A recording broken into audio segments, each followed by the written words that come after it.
Bonjour à tous. Je viens vous faire un petit partage, un petit peu dans cette actualité. Et je ne rentrerai pas trop dans les détails.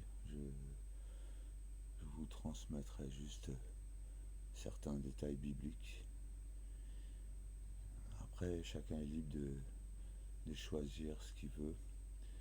Mais vous savez, c'est pas c'est pas un reproche. Hein. Je sais que beaucoup agissent de la sorte.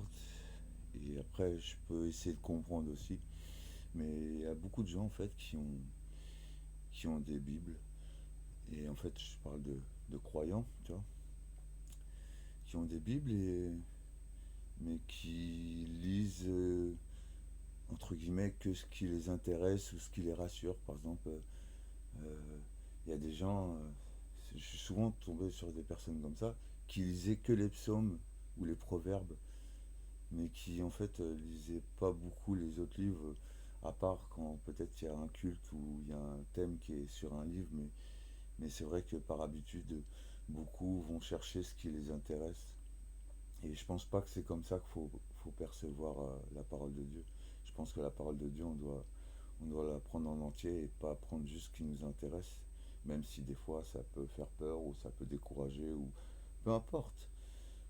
Si par exemple vous arrivez dans un endroit et les règles et les normes sont décrites, mais vous suivez que les règles qui vous intéressent, ou vous lisez que ce qui vous intéresse.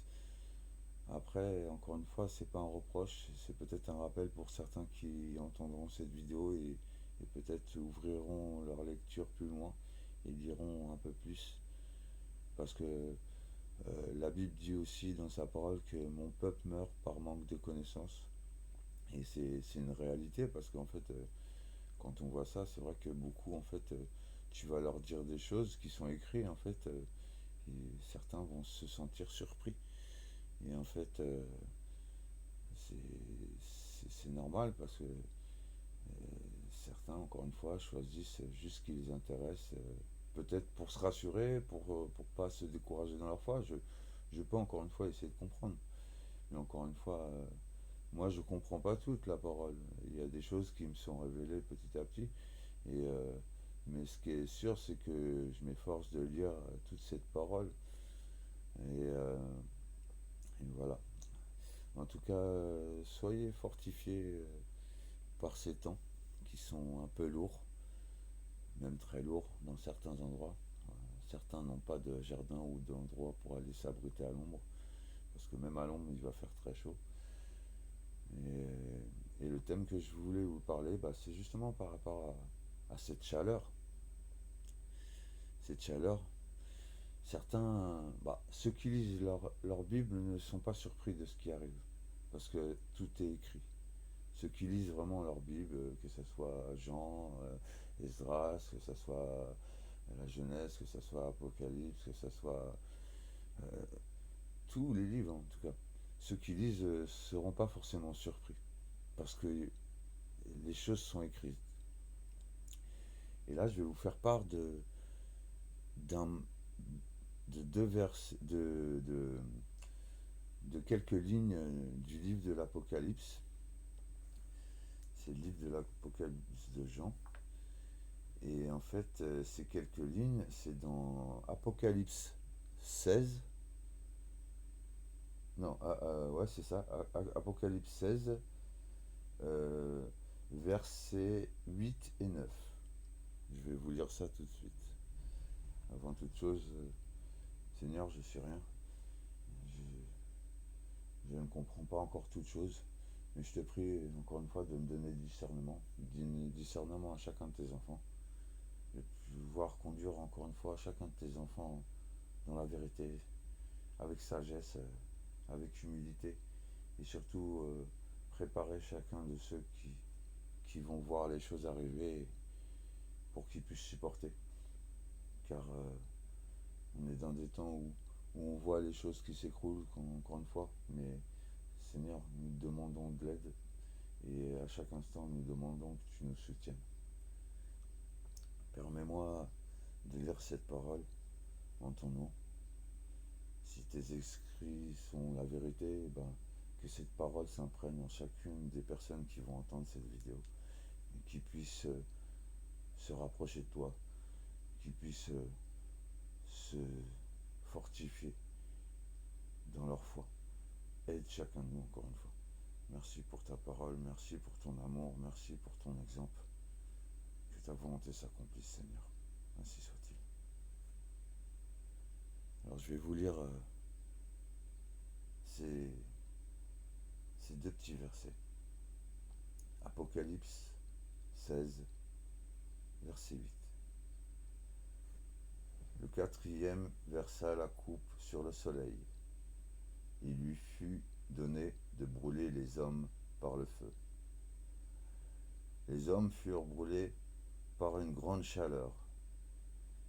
Ils blasphémèrent le nom de Dieu, qui a l'autorité sur ces fléaux.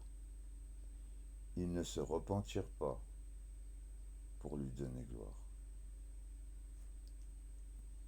Qu'il en soit ainsi. Ces deux versets vous montrent clairement ce qui est en train de se passer dans le ciel.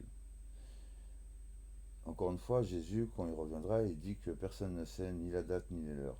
Mais on nous dit aussi que les signes sont là pour voir les choses arriver, pour ne pas être surpris. Parce que aussi, quand Jésus reviendra, beaucoup vont être surpris parce qu'ils seront dans leur routine, ils feront la fête, ils seront au mariage, ils seront...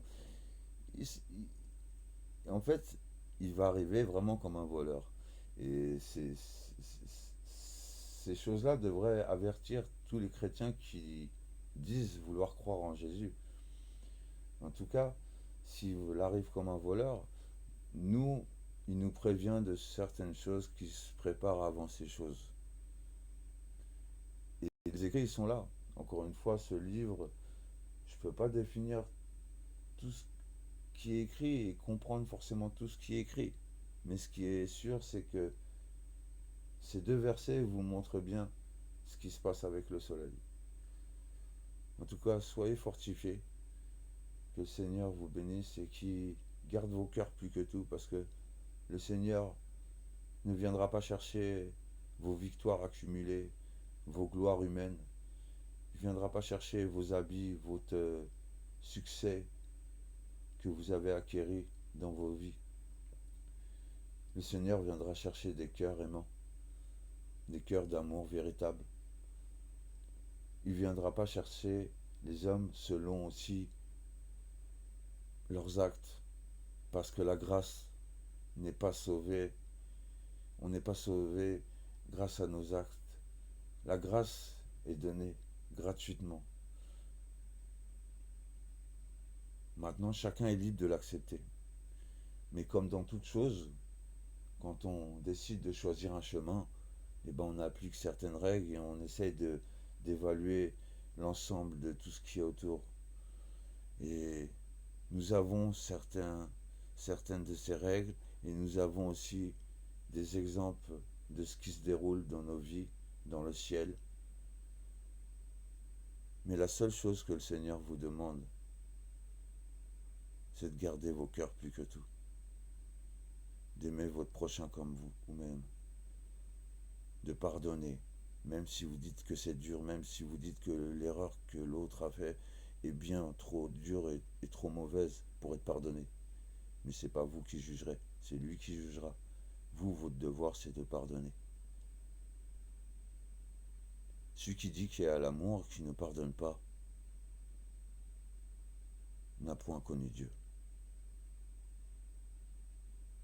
Que le Seigneur vous bénisse, qu'il vous fortifie et qu'il vous garde sur ses sentiers.